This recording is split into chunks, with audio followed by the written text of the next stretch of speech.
everybody. I hope everybody's having a wonderful, wonderful hump day today. I know I'm having a better day than I've had in the last few days. Uh, this is going to be a hypothetical video. It's going to consist of a theory that a friend of mine spent a lot of time thinking about and taking into consideration, all the if, ands, and whats concerning this case. So I hope you all will watch till the end. It really, really, really helps support the channel if you'll watch the video till the end. And plus, I have a little bit of news that I'm going to announce at the end.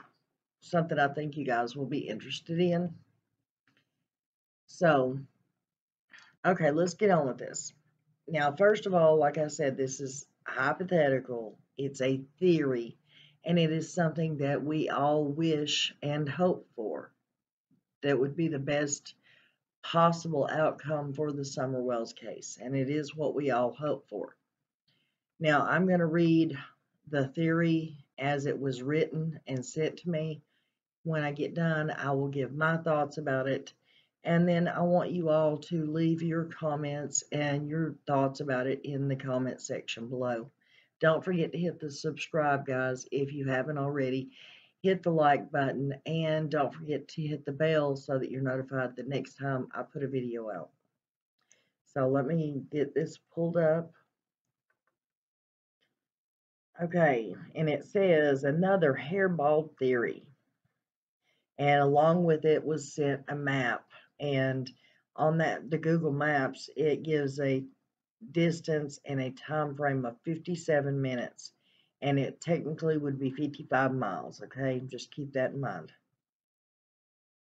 It says Candace had enough time in the missing 3 hours whilst Don was allegedly at work and or on his way home, and Grandus was allegedly asleep for a few hours, for Candace to drive as far as Dandridge, Tennessee, or thereabouts, give or take 10 minutes, to stash Summer with someone and return to Ben Hill Road undetected in a vehicle that did not have tracking. Here is the hairball scheme. What if Candace has hidden Summer from Dawn and everyone else to protect her, and that is why she is not talking and Dawn seems clueless, although suspicious, as to where his daughter is, but is still defending his wife and saying that she did nothing to her? What if he really does not know and is just trying to take her side and follow her narrative as he has done all along? Or alternatively, was Candace forced to forfeit Summer, but potentially is still allowed to see her, and that is why she never really pleaded for the child to be returned?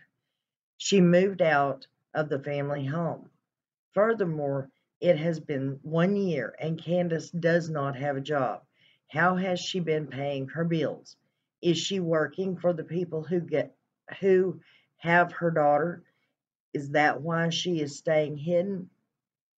I went back and rewatched a lot of the footage. A year has passed. Perspectives have changed. Now, in my opinion, we have to remember, allegedly, we don't know where this information really came from, but allegedly, law enforcement knows that Candace left the hill on 2 different occasions that evening, staying gone approximately 15 minutes each. So if you take that into consideration, or she was gone for 15 minutes and came back, right? So therefore, we know she didn't have the 57 minutes it would have took to drive to Dandridge and then 57 minutes back. But she would have had time enough to have loaded Summer up and took her down the road and handed her off to someone. Now, I know there's been theories and speculations out there that possibly somebody else took Summer to do the same thing, which would be to protect her. to get her out of the situation she was in.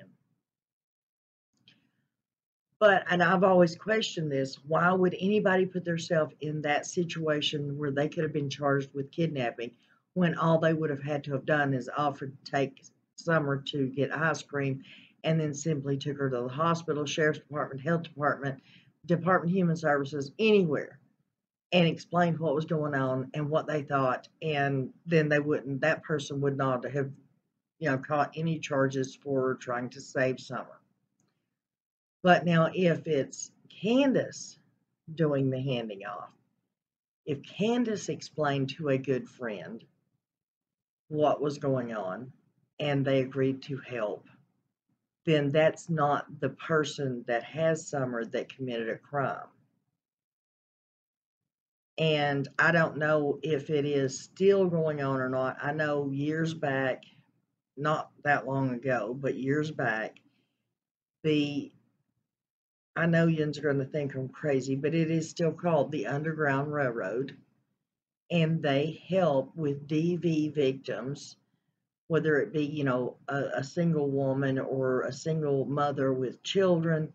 They help hide them. They help get them set up in a new place with a new home and new names and schools, all of it. I know this for a fact. This is not hypothetical. This is a fact. So let's say through some connection, Candace found out that this could happen. Say Candace, on one of those 15-minute trips, was literally dropping Summer off with someone that she trusted. And here in a few minutes, you're going to see pictures of her friend Kathy.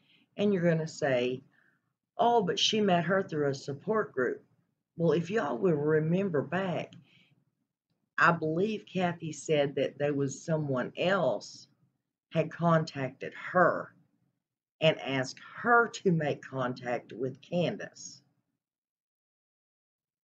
Think about it. It may not be probable, but it is very possible for this scenario to have done this way. I'm not switching sides. I'm not taking anybody's side. I'm not saying one person's guilty, one person's not. What I'm saying is there has to be something out there that we're not seeing, we're not getting.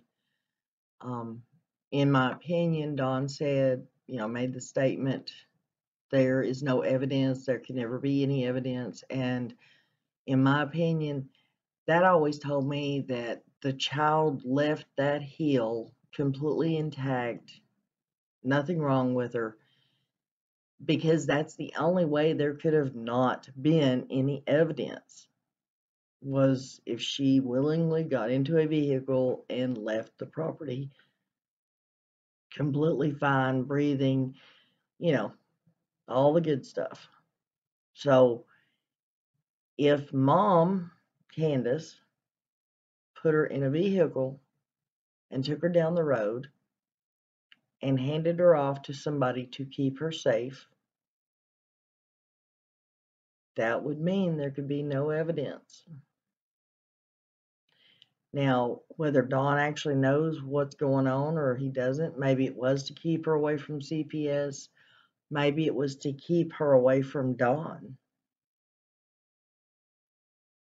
But the plain and simple fact is that we can pray to the good Lord above that that is the scenario that happened, that is the kind of mother that Candace is, and that would also explain why she hasn't cried, why she hasn't begged the public, why she hasn't went out and searched herself.